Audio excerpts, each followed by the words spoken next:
શ્રીમદ ભગવદ્ ગીતા અધ્યાય 13 ક્ષેત્ર ક્ષેત્રજ્ઞ યોગ.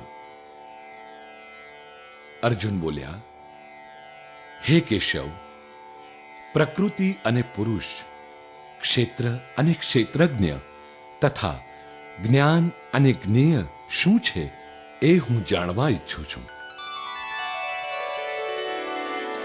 શ્રી ભગવાન બોલ્યા, હે અર્જુન, આ શરીર ક્ષેત્ર છે એમ કહેવાય છે, અને જે આ શરીરને જાણે છે તેને ક્ષેત્રજ્ઞ કહે છે.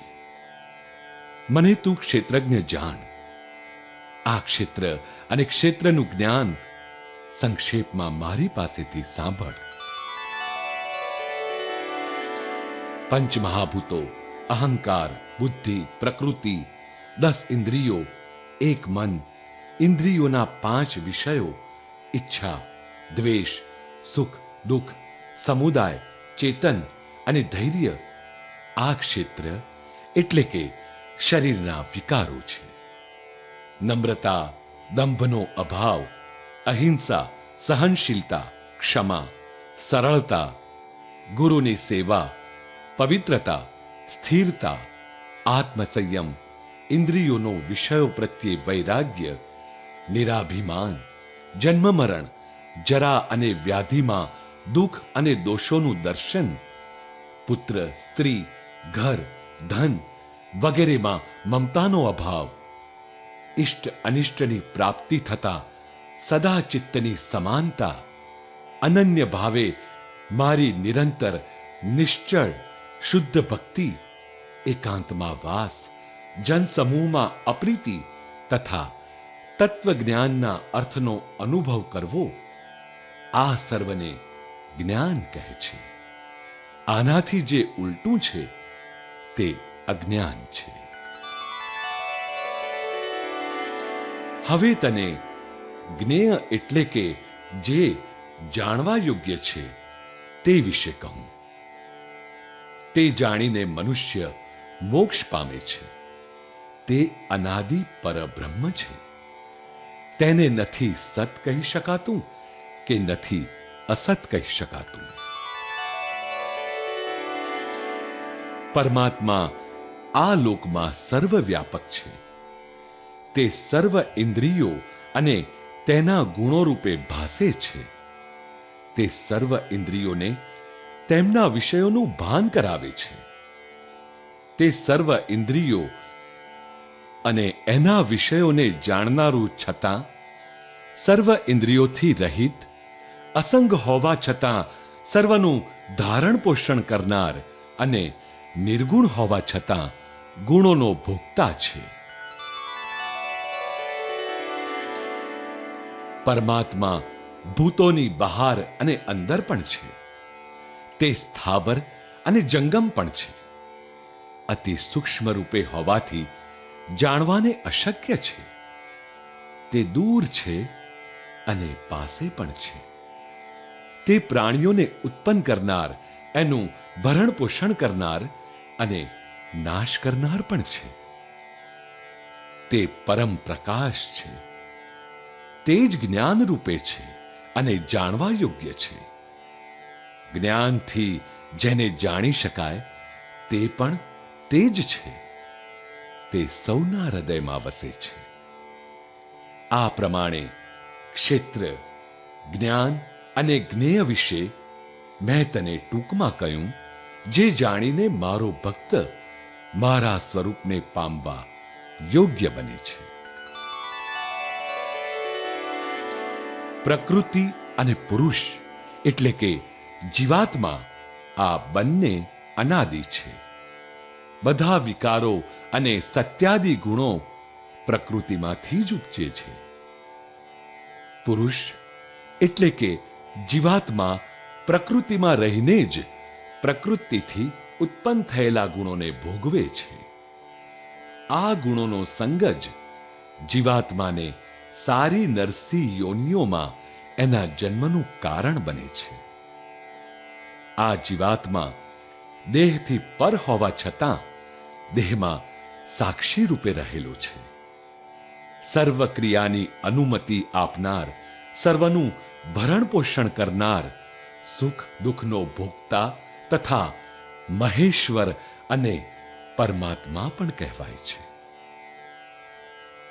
જે આ પ્રમાણે જીવાત્મા અને પ્રકૃતિને તત્વથી જાણે છે, તે દરેક રીતે કર્મ કરતો હોવા છતાં પુનર્જન્મ પામતો નથી. આ પરમાત્માને કોઈ ધ્યાન દ્વારા તો કોઈ શુદ્ધ બુદ્ધિ વડે હૃદયમાં જુએ છે, કોઈ જ્ઞાન માર્ગથી તો કોઈ કર્મયોગથી જુએ છે, અન્ય કેટલાક બીજા પાસેથી ઉપદેશ સાંભળીને ભગવાનને ભક્તિ ભાવે ઉપાસે છે. આ બધા સંસાર સાગરને નિસંદેહ તરી જાય છે.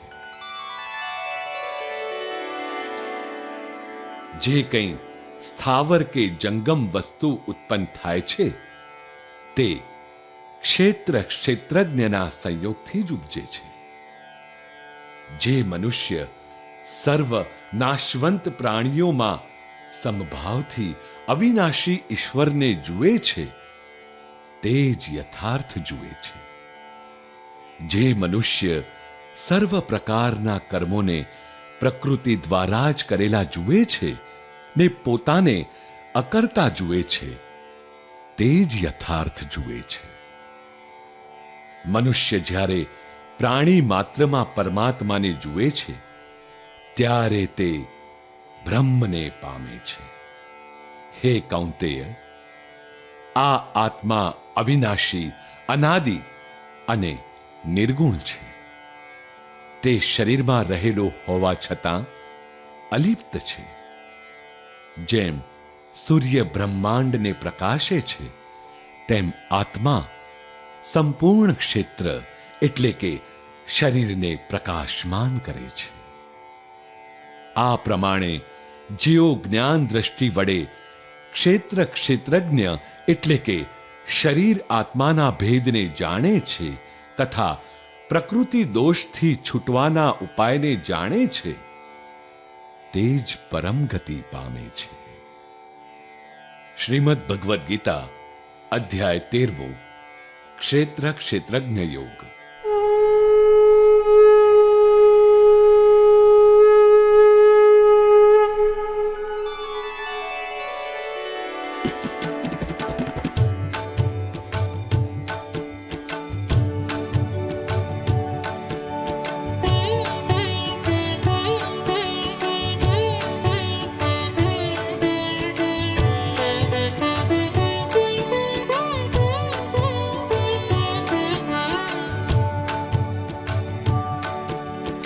શ્રી ભગવાન બોલ્યા,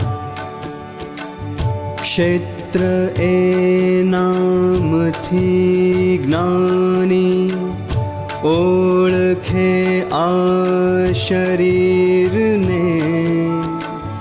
ક્ષેત્રને જાણનારો જે તેને ક્ષેત્રજ્ઞ છે કહ્યો.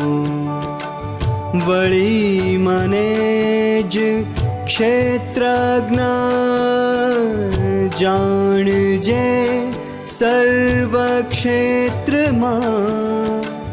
ક્ષેત્ર ક્ષેત્રજ્ઞનું જ્ઞાન તેને હું જ્ઞાન માનું છું. જે તે ક્ષેત્ર તથા જેવું જ્યાંથી એમાં વિકાર જે. ક્ષેત્રજ્ઞ જે અને જેવો સંક્ષેપે સુણતે કહું. વિવિધ મંત્રથી ગાયું ઋષિઓએ અનેક ઠરાવ્યું બ્રહ્મસૂત્રોમાં સુનિશ્ચિત પ્રમાણથી. મહાભૂતો અહંકાર प्रकृति 8 इंद्रियो 10 ने एका विषयो 5 एमना इच्छा द्वेष सुखो दुखो धृति संघात चेतना विकारो 7 आ क्षेत्र तने संक्षेप कहूँ नम्रता अहिंसा ने अदम्भ आर्जव क्षमा गुरु भक्ति तथा शौच स्थिरता आत्मनिग्रह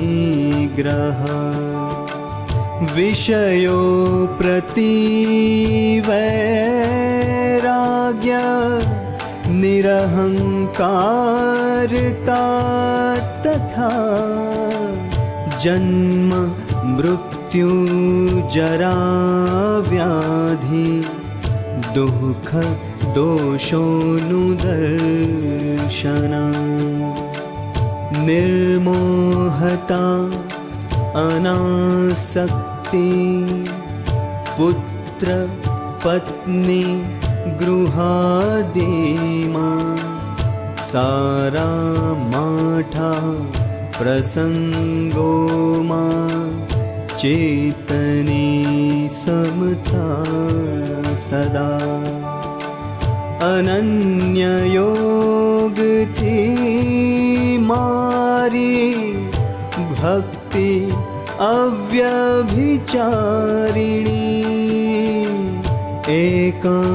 एकांतवास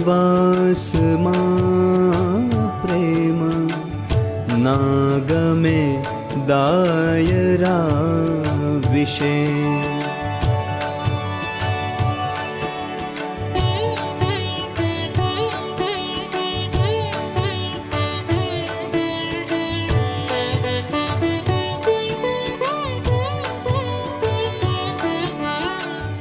अध्यात्म ज्ञानमा निष्ठा तत्वज्ञान विचारणा आलक्षणे कहे ज्ञान एथी अज्ञान उलटूं हवे हूँ वर्णवु ज्ञेय जे जाण्ये मुक्ति भोगवे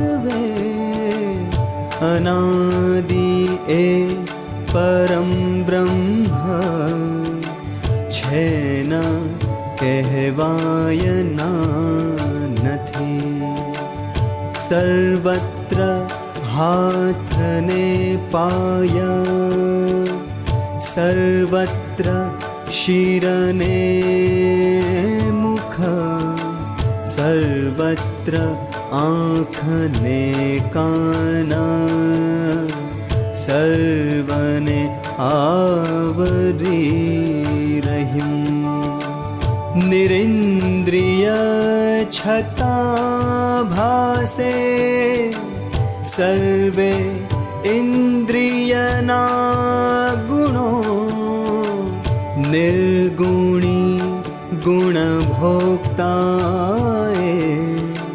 भरता तो ये असक्त ए बहार माह्य भूतोनी चाल तूने अचंचल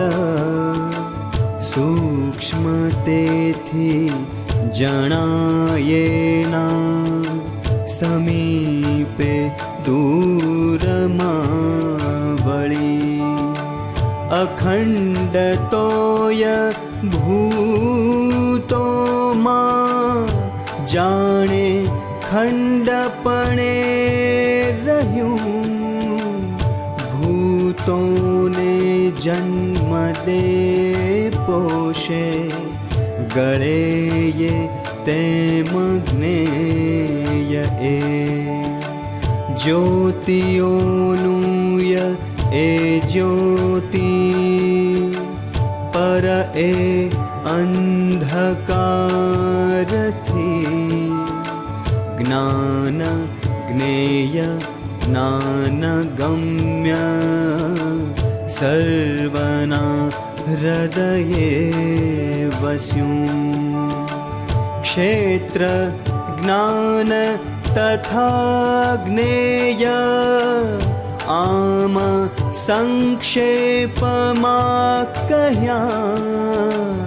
મારો જે ભક્ત આ જાણે, તે પામે મુજ ભાવને. બંને અનાદિ છે જાણ, પ્રકૃતિ તેમ પુરુષ. પ્રકૃતિથી થતા જાણ, વિકારોને ગુણો બધા. કાર્ય કારણ કર્તૃત્વ, એ સૌ પ્રકૃતિ કારણે. સુખ દુઃખ તણા ભોગ, તે તો પુરુષ કારણે.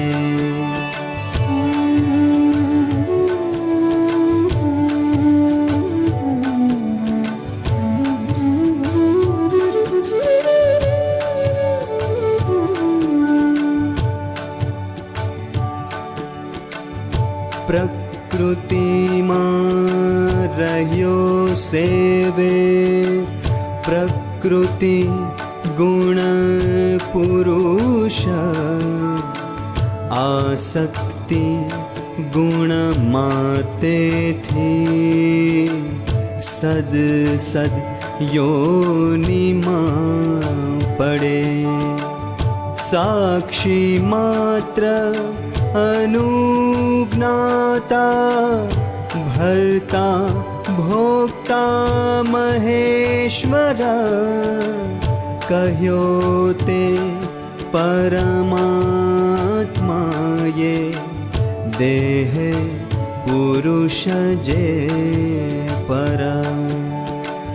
જાણે પુરુષ જે આમાં, પ્રકૃતિએ ગુણો સહ.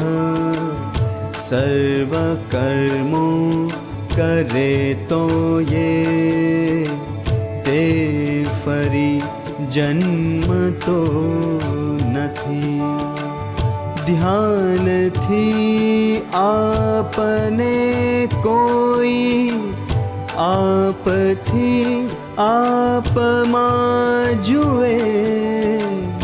સાંખ્ય યોગ વડે કોઈ, કોઈ તો કર્મયોગથી. ને કો ન જાણતા આમાં, અન્યથી સુણીને ભજે. શ્રવણે રાખતા શ્રદ્ધા, તેઓએ મૃત્યુને તરે. જે કાંઈ ઉપજે લોકે, સત્વ સ્થાવર જંગમ. ક્ષેત્ર ક્ષેત્રજ્ઞના યોગે, જાણતે ઉપજે બધું. સમાન સર્વભૂતોમાં, રહેલા પરમેશ્વર. અવિનાશી વિનાશી માં, એ દેખે તેજ દેખતો સમ સર્વત્ર વ્યાપેલા ઈશને દેખનાર એ નહણે આપથી આપ તેથી પામે પરમ ગતિ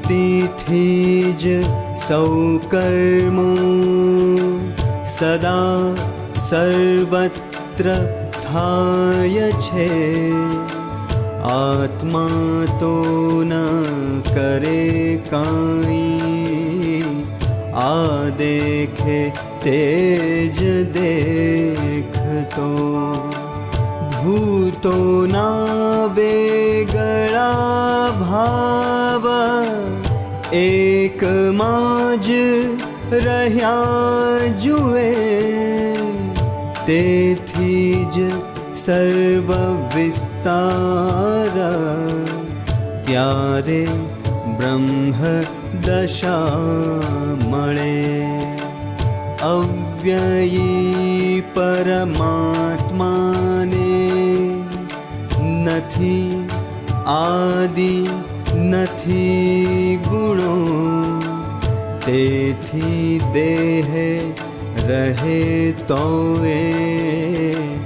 એ અકર્તા અલિપ્ત રહે સૂક્ષ્મતા કારણે વ્યોમ સર્વવ્યાપી અલિપ્ત રહે આત્માએ તેમ સર્વત્ર વસી દેહ અલિપ્ત રહે પ્રકાશે એકલો સૂર્ય જેમ આ જગને બધા ક્ષેત્રજ્ઞેય પ્રકાશે છે તેમ આ ક્ષેત્રને બધા ક્ષેત્ર ક્ષેત્રજ્ઞનો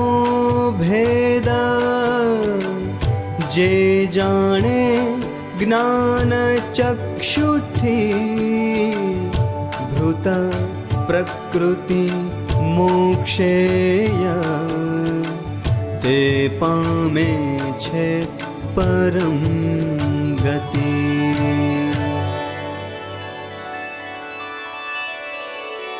અધ્યાય 13 સમાપ્ત.